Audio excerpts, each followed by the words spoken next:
Hi friends, I'm Kevin. Let's talk about queer stuff in Jesus, and today I want to talk about the sin of certainty and this question of how do I really know if it's okay to be gay? Hint, you can't. Let's do it.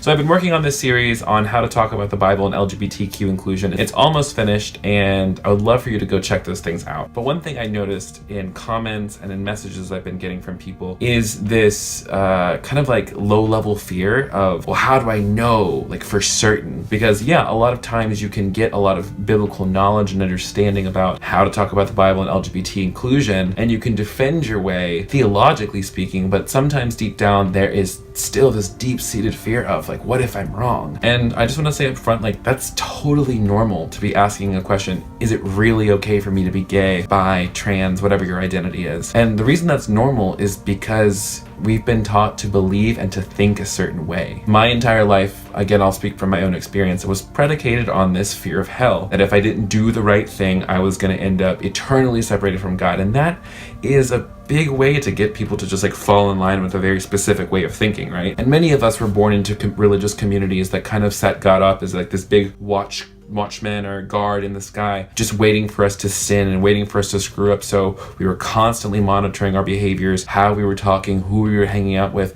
what we were listening to. We were setting ourselves apart because we wanted to be holy, because we wanted to be pure. Yeah, so we trained ourselves to self-police so much so that if we ever started thinking differently about something, we automatically started panicking and saying, oh no, I'm sinning, I'm separating myself from God. If you want to talk about it from a brain science perspective, which I find fascinating personally, your amygdala, which is the lower brain, or like the fear center of the brain. Those of us who grew up in these conservative religious communities may suffer from having an enlarged amygdala. We literally have neural pathways that are crafted for us to think a certain way and to curve our behavior for us to believe a very specific thing. And also we've been taught that if we don't behave a certain way, we'll be punished either by our community or by God. And especially if it's by God, that's pretty freaking scary. So we've been trained to think a certain way and believe a certain way, and that is literally crafted neural pathways in our brain that are really, really hard to change in an instant. So it's pretty normal to have this reaction of, is it okay for me to be gay? And to have like the instant red flag that says, no, you're not, you're a sinner, don't do that.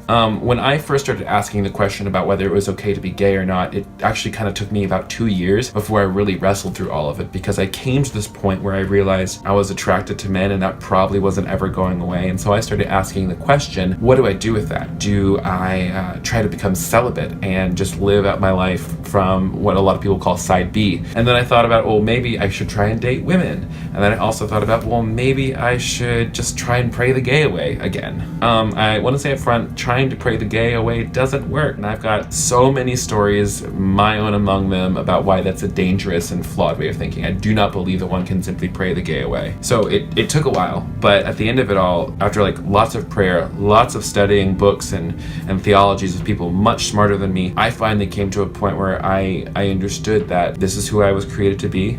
And not only was it okay for me to be gay, but it was a good thing. It was a unique expression of how God was moving in the world. But even like right after I came out, I still had some lingering questions, and among them was like, is it really okay for me to be gay? Like, how do I know for certain? And so I had those old voices, even though like I felt like I knew God was calling me out of the closet into this new life, I still had all those like those voices, those fears kind of playing in the background of my head. I discovered a really, really cool technique from writer Elizabeth Gilbert. She wrote Eat, Pray, Love and Big Magic. Totally suggest them both.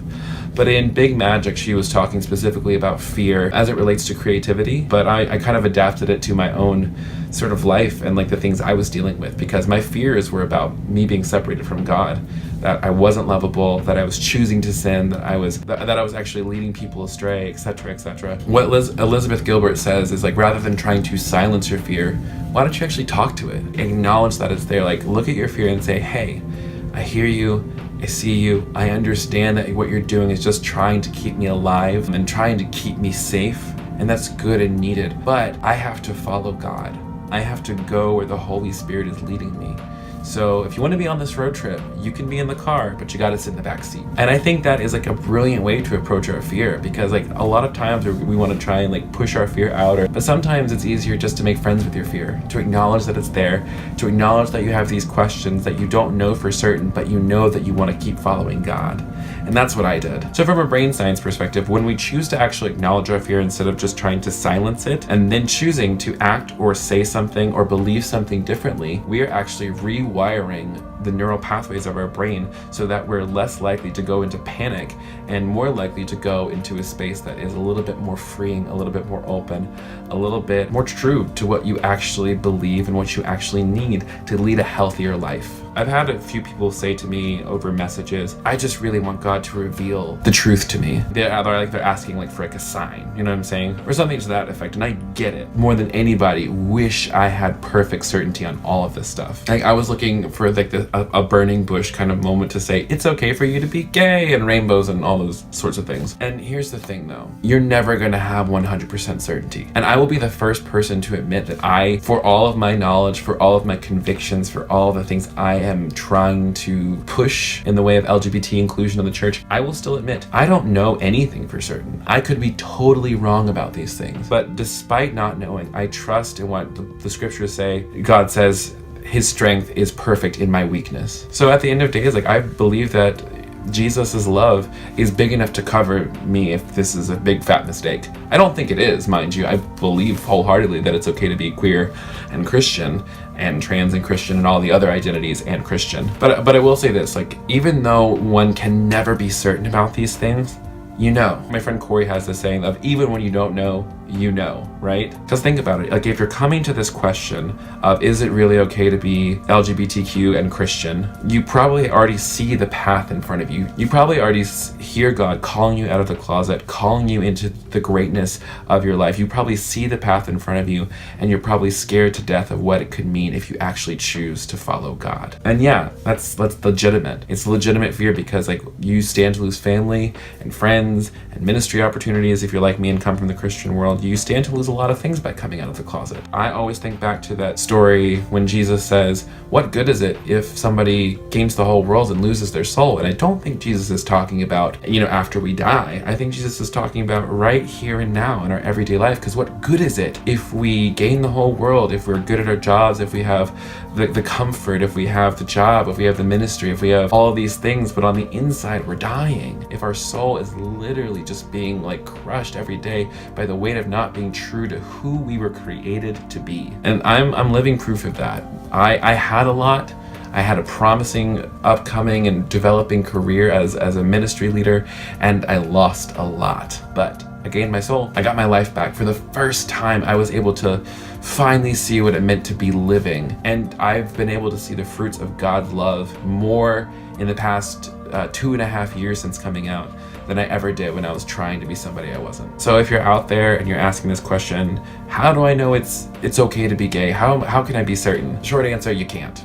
You can't ever be certain. But I don't think certainty is the goal. I think trust is the goal. And so my charge to you is trust yourself. Trust what the Holy Spirit is doing in you. Trust the voice of God in you, and trust the path that God is placing you on. Just put one foot in front of the other. Take it a day at a time. Speak to your fear. Speak love and compassion over your fear, and love and compassion over yourself, because that's what the Holy Spirit's doing anyways. And keep going. It gets easier. I really promise it gets so much easier. And as my good friend Trixie Mattel once said, if he can lead you to it, he can lead you through it. All right, I'm done. Thank you so much for watching this video. If you liked it, you can like and share and subscribe. You can connect with me on all the social medias. The links are down below, and I would love for you to comment. What do you think? Have you had an experience that kind of just like flipped the switch for you, that you knew it was okay? Are you living in uncertainty, and how do you navigate that? I'd love to hear your thoughts below in the comments. Connect with me on the blog and on my podcast, and if you think videos like this are important, you can become a sustaining partner to make more videos and blogs and podcasts about the queer Christian experience by supporting me on Patreon, and that's all over at patreon.com/theKevinGarcia. I'm done talking now. I think you're dope, I think you're wonderful, and I hope to talk to you soon. Okay, I love you, bye!